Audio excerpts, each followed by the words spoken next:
on a Friday. The NFL Fan of the Year contest is presented by Captain Morgan's, and it's back. Nearly 45,000 fans from around the league entered for a chance to say why they should represent their team at Super Bowl 57 and be named the NFL's Ultimate Fan of the Year, and it'll be announced at NFL Honors. We want to announce all the nominees on our show, and we want to wish the best of luck to one of the fans who's got a big game ahead this weekend. This is Washington Commanders Fan of the Year, Chris Brandt. Chris, congratulations. Chris is a Marine veteran who is currently serving as the co-founder and president of the Hog Farmers Charitable Foundation. Founded by a group of Washington superfans, the Hog Farmers Charitable Foundation strives to elevate the mental, social, and emotional well-being of children and families who are affected by pediatric cancer. In recent years, Chris has collaborated with the Washington Commanders to aid in the facilitation of special off-field experiences for pediatric cancer patients and their families.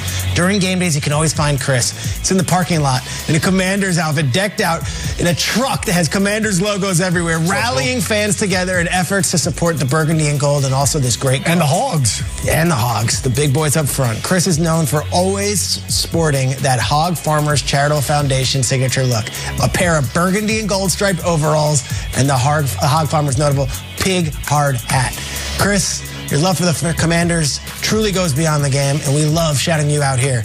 To learn more about Chris and all 32 nominees, go vote for your favorite one. Visit NFL.com/fan of the year. We love doing that. That was a great one. Hog Farmers. Let's take that game. Let's put some games this week up in a blender. And we'll play another round of Mad Minute. Week 13 officially kicked off last night, but a great slate of games coming your way on Sunday. So let's break down some of the best matchups. We're going to stay right there. New York, big NFC East matchup between the Commanders and the Giants. Commanders going Giants by Giants, Sean. So how do they handle this? Yeah, Saquon Barkley's kind of run into some speed bumps here the last couple of weeks. So can this Giants O-line handle this front four of the Commanders? And Chase Young might be coming back for his first game back from the ACL injury. But this front four is ferocious for the Commanders. So if Saquon Barkley can't get it going, I don't know if the Giants have enough firepower offensively. Sean, 10 days ago, we were on the show. We were like, Daniel Jones has done enough to be the Giants quarterback next season. I don't know what the number is, but he has done enough. 10 days later, I think a lot of Giants fans and people around the league are like, Daniel Jones, I don't know if he's the future of the Giants. I don't know if he's a free agent at the end of the season. I don't know what money they're going to give them.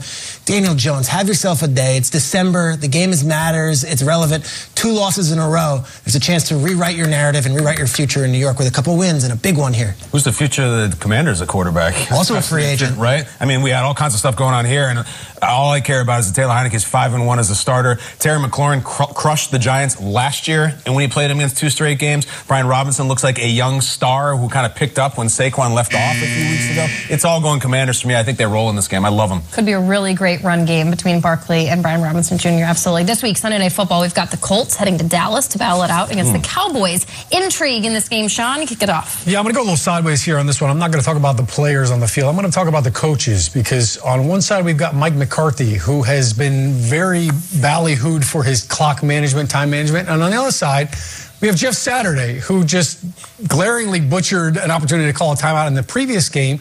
And guess what? Jeff Saturday played for the Green Bay Packers, finished his season for the Green Bay Packers. Guess who his coach was? Mike McCarthy. Guess who benched Jeff Saturday at the end of that season because he wasn't playing very well. So I'm kind of curious about how this handshake all hands out. I know we're big handshake guys here. Pre-game and post-game. I'm curious to see that interaction. I think this is the game where Micah Parsons wraps up Defensive Player of the Year. I think he's going to win it. I think he's going to have 3 sacks in this game. This is just the stats bear out. Colts' most sacked team in the NFL, like number 32 out of 32. Micah Parsons is going to terrorize him. Is it Matt Ryan running around? Is Matt Ryan starting this week again? I guess it doesn't look pretty. Cowboys next 3 games. Home against the Colts, home against the Texans, at the Jaguars. I'm not a big schedule guy, but the Cowboys can go on a little December run here and find themselves as the 1 seed if things don't go right for Eagles and the Niners coming up. The Vikings as well. I think the Cowboys can get a little hot right now, and they already are. You should add schedule guide to your wrap. I know. Easy Sunday night viewing to see the Cowboys streaking in December. Guys, we got to move, because when we come back, Blake Shelton is going to... No, there's we leave enough time for him. We got to get his steak on our feet. Yeah, Blake! Scott Jacksonville. We have a lot of questions for Sir Blake Shelton. We can't wait. Hang with us. He's with us the rest of the show. To the back, to the back, to the back. Yeah, Jackson loves that song. different quest.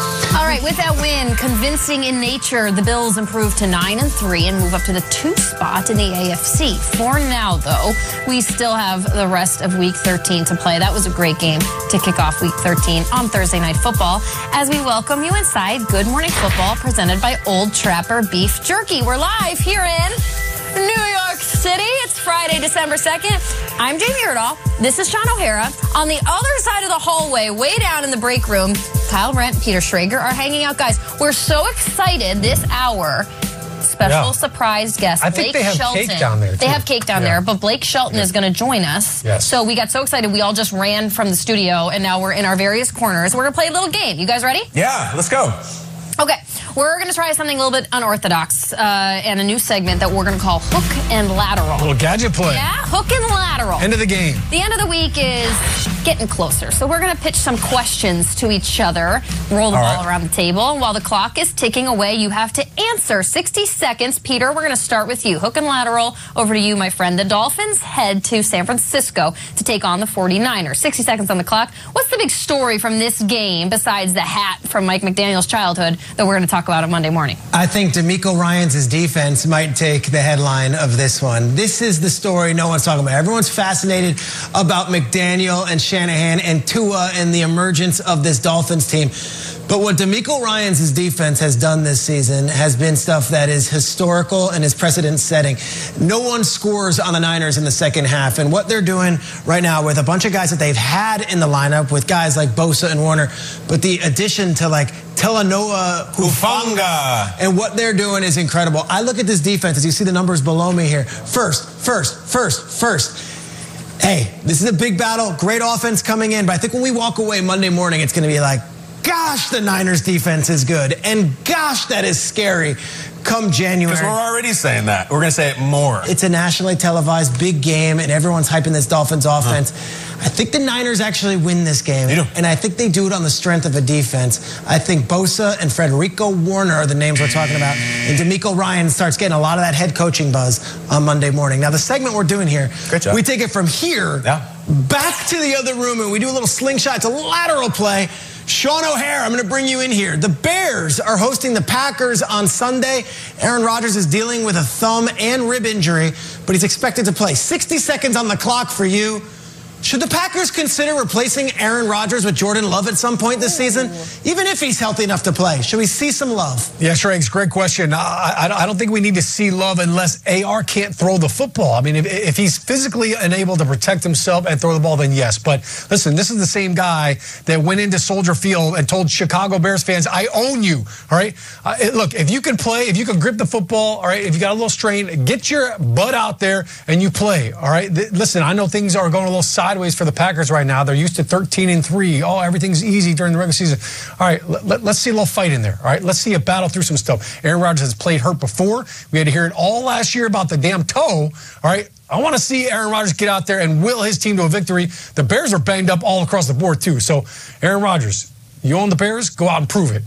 Absolutely. Well, the discount double check, that was the move for Rodgers for a while, but how do you think his game can change a little bit to bolster this offense or maybe assist his game playing injured? Yeah, well, Aaron Rodgers, clearly it's affecting him, and he's got to find a way to lean on the run game a little bit more. Let Aaron Jones be the star. You don't have to throw the ball 45 times. I think Aaron Rodgers has still a lot of good football left in him for this season. For the future, who knows what else is to find. All right, Kyle, you're up, man. I got the lateral. Now I'm throwing it back to you. You're all the way on the other side of the field. Yeah. All right, we got two playoff contenders, the Jets and the Vikings, squaring off in Minnesota. Just 60 seconds, buddy. All right, tell us how that matchup compares to an old school, iconic wrestling match. Oh yeah, brother. Interesting question. All right, well, it's good, though, because, you know, Minnesota, crazy wrestling history. I like this. Obviously, Brock Lesnar, build from Minnesota, but also we got, Peter, Jesse the Body. I'm thinking the Body. But it goes way deeper. Really? Mr. Perfect is from Minnesota. Ravishing Rick Rude is from Minnesota. Exactly. Get it? There's your gift machine. All right, so, but I think there's actually, I think that the Vikings are looked at as one of these superstars. They got the record, they have the talent, they have Justin Jefferson. Let me go on the other side. New York. There's something in the back in the day, still now, but when I grew up with, called a jobber, which is a normal dude who has a name like, oh, I don't know, Mike White, who's just in the ring, and it'll be like, the Warlord enters the ring, and his opponent, Glenn Stevens, and it's just this guy. Barry Horowitz. Steve Schwartz. In this case, it's Mike White. But here's the thing. Sometimes the jobbers win. Sometimes there's been cases throughout history where, oh my God, Jinder Mahal just became the WWE champion from a jobber. I do not think this is one of those types. I think that the jobber is going to get power bombed by ravishing Rick Rude, and then he's going to take off his robe and show all you fat. I can't say what Rick Rude used to say. Rest in peace, though. I actually like the Vikings in that game against the Jets. But Jamie, you are up, and that brings us right to Skol Vikes. Justin Jefferson, I just mentioned his team. He leads the entire league in votes for the Pro Bowl games. Everybody loves him. My son loves him. Your kids will love him. They get a little older. Those votes come from the fans. That is democracy. You have 60 seconds on the clock. Who do you think is the most popular player in the NFL right now? It's good. This kind of lateral across this, it was like too easy. Like I was only 15 yards across the field, just a couple yards back, not a defender in sight, and I'm going to receive this football, and I'm going to keep it right there in Minnesota. I'm going to stick with Justin Jefferson because to me, popularity means commercial success. And to me, there is nothing more in the NFL more commercially successful right now than the gritty. When you rename a cereal like Cinnamon Toast Crunch and call it Gritty Toast Crunch, you've made it, okay? Now, the gritty, of course, as we all know, and if you didn't, here you go, originated from one of Jamar Chase's childhood teammates. Now, Jamar Chase and, of course, Justin Jefferson went to LSU together, but Allen Gritty Davis came up with this dance, taught it to Jamar Chase, takes it to LSU, Justin Jefferson learns it. The two of them arrive in the league 2 years apart, but the gritty arrived all at the same time. And the reason why this plays so well, I think, because Justin Jefferson, first and foremost, spectacular. I only have 6 seconds left. Spectacular. But the Minnesota Viking wide receiver with the